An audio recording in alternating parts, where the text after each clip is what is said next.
He says he looks to the bedroom door and he sees 4-year-old Bella standing there. And she says, "What's wrong with mommy?" And he says she's just not feeling well. Then he carries the 2 little girls downstairs, loads them in the truck, brings Shanann's dead body into the truck, and they head for the oil site. When they get to the oil site, he says he takes 3-year-old Celeste's baby blanket and smothers her to death with it, all while Bella was watching. Then Bella turns to him and asks him, "Daddy, are you going to do the same thing you just did to Cece to me?"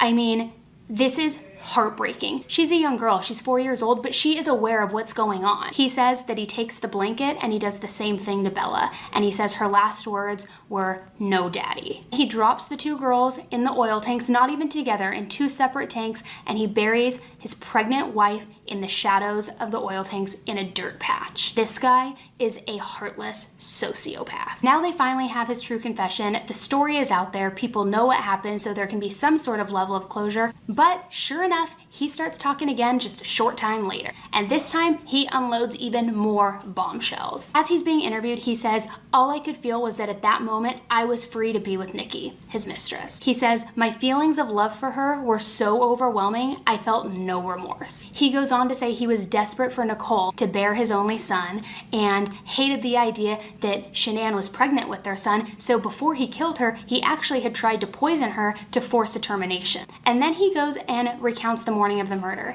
and he releases even more information that he didn't release before, and this time it is even beyond what we all thought.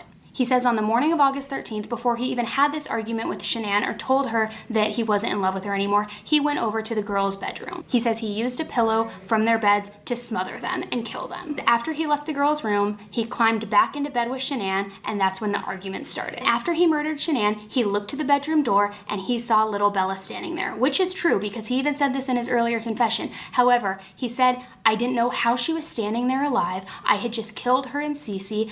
Their eyes were bruised and looked as though they had just been through some kind of trauma, and I knew I had failed and I had to do it again." What? By the grace of God, your 2 little girls just survived this horrific attempted murder. He goes on to say he threw Shanann's body into the shallow hole that he dug for her, and she landed face down, but that at that point he hated her so much he wasn't going to bother flipping her over. This guy is so disgusting. As he discusses how he got rid of the 2 little girls' bodies, he says he was forced to shove their bodies through an 8-inch hole in those oil tanks. And he says, quote, "I can't believe how easy it was to just drop her and let her go in that hole. And I knew that she was dead when I heard her splash in the oil." He also says how poor sweet little Bella was the only one who put up a fight and how she was begging him not to hurt her. So now all of this new information has come to light and people have a glimpse of the real true Chris Watts, who is a freaking monster.